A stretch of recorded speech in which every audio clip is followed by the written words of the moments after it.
Ramesh ചെന്നിത്തലയ്ക്കെതിരെ ഒളിയമ്പുമായി K Muraleedharan. ആരെങ്കിലും പുകഴ്ത്തിയാൽ മുഖ്യമന്ത്രിയാകില്ലെന്ന് K Muraleedharan. Group കാലഘട്ടം അസ്തമിച്ചു. എല്ലാ സമുദായങ്ങളും കോൺഗ്രസിനോട് അടുക്കുന്നത് വളരെ നല്ല കാര്യമാണ്. വിളിക്കുന്ന സ്ഥലത്ത് എല്ലാവരും പോകാറുണ്ട്. ചെന്നിത്തല പോകുമ്പോൾ എല്ലാവരും ശ്രദ്ധിക്കുന്നു. ഞങ്ങൾ പോകുമ്പോൾ ആരും ശ്രദ്ധിക്കുന്നില്ലെന്നും കെ മുരളീധരൻ പറഞ്ഞു. മുഖ്യമന്ത്രി സ്ഥാനത്തെക്കുറിച്ച് തർക്കമില്ലെന്നും മുന്നണിയെ നയിക്കുന്ന പാർട്ടിക്കാണ് മുഖ്യമന്ത്രി സ്ഥാനം നൽകുന്നതെന്നും കെ മുരളീധരൻ പറഞ്ഞു. വിളിക്കുന്ന സ്ഥലത്ത് എല്ലാവരും പോവും, ഞങ്ങളും പോവാറൊക്കെ ഉണ്ട്. പിന്നെ ചെന്നിത്തല പോകുമ്പോൾ മാത്രമേ നിങ്ങൾ ശ്രദ്ധിക്കുന്നുള്ളൂ, ഞങ്ങളൊന്നും പോകുമ്പോൾ നിങ്ങൾ ശ്രദ്ധിക്കുന്നില്ല. എല്ലാവരും പുകഴ്ത്താറൊക്കെ ഉണ്ട്, ആരും എഴുത്താറൊന്നുമില്ല. അതുകൊണ്ട് ആരെങ്കിലും പുകഴ്ത്തിയാൽ മുഖ്യമന്ത്രിയാവില്ല. അതിന് കോൺഗ്രസിന് ചില ചിട്ടവട്ടങ്ങളൊക്കെ ഉണ്ട്. എല്ലാ സമുദായങ്ങളും കോൺഗ്രസ്സുകാരെ ഇപ്പോൾ സ്വീകരിക്കുന്നത് നല്ല കാര്യമല്ലേ. ഗ്രൂപ്പിൻ്റെയൊക്കെ കാലഘട്ടം അസ്തമിച്ചു.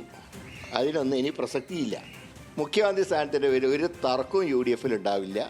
സ്വാഭാവികമായിട്ടും മുന്നണിയെ നയിക്കുന്ന കക്ഷി എന്നുള്ള നിലയിൽ കോൺഗ്രസിന് പ്രയോറിറ്റി തരാറുണ്ട്. കൂടുതൽ വിവരങ്ങളുമായി കോഴിക്കോട് നിന്ന് ആഷിഖ് റഹ്മാൻ ചേരുകയാണ്. ആഷിഖ്, SNDP NSS പിന്നാലെ സമസ്ത വേദികളിലൊക്കെ രമേശ് ചെന്നിത്തല അടുത്ത ദിവസങ്ങളിലായി സജീവമായി വരുമ്പോഴാണ് കെ മുരളീധരന്റെ ഈ ഒളിയമ്പ്. തീർച്ചയായും അങ്ങനെ തന്നെയാണ്. കഴിഞ്ഞ ദിവസങ്ങളിൽ ഇന്നലെയാണ് രമേശ് ചെന്നിത്തല ഈ പട്ടിക്കാട് ജാമിയ നൂരിയ സമ്മേളനത്തിൽ പങ്കെടുത്തുകൊണ്ട് സംസാരിച്ചത്.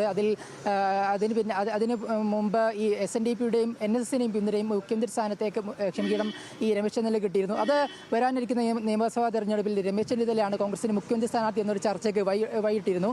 അതിനൊരു മറുപടിയായിട്ടാണ് കെ മുരളീധരൻ ഇന്ന് രംഗത്തെത്തിയത്. അദ്ദേഹം പറയുന്നത് ഈ ആരെങ്കിലും പുകഴ്ത്തുന്നത് ഏതെങ്കിലും മുഖ്യമന്ത്രി സ്ഥാനാർത്ഥി ചർച്ചയ്ക്കുള്ള ഒരു മാനദണ്ഡമായി നമുക്ക് കാണാൻ കഴിയില്ല. ഈ പലരെയും പുകഴ്ത്താറുണ്ട്, പ്രത്യേകിച്ച് VD സതീശനെ എല്ലാം പുകഴ്ത്താറുണ്ട്. പക്ഷേ നമ്മൾ ഈ മാധ്യമങ്ങൾ ചെന്നിത്തലയുടെ വിഷയം മാത്രമാണ് ചർച്ച ചെയ്യുന്നത് എന്നുള്ളതാണ് അദ്ദേഹം പ്രധാനമായും പറയുന്നത്. ഈ സമസ്തയുടെ വേദിയിൽ പങ്കെടുക്കുന്നതും NSSന്റെയും SNDPയുടെയും എല്ലാം പിന്തുണ കിട്ടുന്നതെല്ലാം നല്ല കാര്യമാണ്. അവർ കോൺഗ്രസിനെയാണ് പിന്തുണയ്ക്കുന്നത്. എന്നാൽ അത് മാധ്യമങ്ങൾ ആ വിഷയം മാത്രം ചർച്ചയ്ക്കുന്നു. അതിൽ പിന്നിൽ പ്രത്യേക താല്പര്യമുണ്ട് എന്നൊരു കാര്യമാണ് ഈ കെ മുരളീധരൻ പറയുന്നത്. എന്തായാലും ഈ കെ മുരളീധരൻ ചെറിയൊരു അതിർത്തി കൂടി ഈ വിഷയത്തിൽ പ്രകടമാക്കുന്നുണ്ട്. കാരണം മുഖ്യമന്ത്രി സ്ഥാനത്തേക്കുള്ള ചർച്ച വരുന്നത് അത് ഈ തെരഞ്ഞെടുപ്പിൽ അടുത്ത 2025 തദ്ദേശ തെരഞ്ഞെടുപ്പിലും 2026 നിയമസഭാ തെരഞ്ഞെടുപ്പിലും കോൺഗ്രസിന് തിരിച്ചടിയാകുമെന്നൊരു വിലയിരുത്തും കൂടി അദ്ദേഹം പറയുന്നുണ്ട്. കാരണം മുഖ്യമന്ത്രി സ്ഥാനത്തേക്കുള്ള ചർച്ചയല്ല ഇപ്പോൾ വേണ്ടത് ഈ തെരഞ്ഞെടുപ്പിൽ വിജയിക്കുക എന്നുള്ളതാണ് ആത്യന്തികമായ കാര്യം.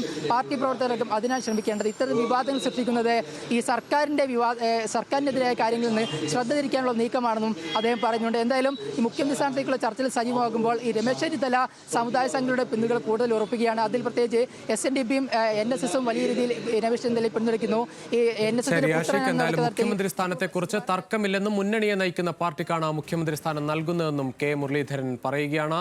രമേശ് ചെന്നിത്തലയുടെ പേര് പറഞ്ഞു തന്നെ ഒരു ഒളിയമ്പെയ്യുകയാണ് കെ മുരളീധരൻ.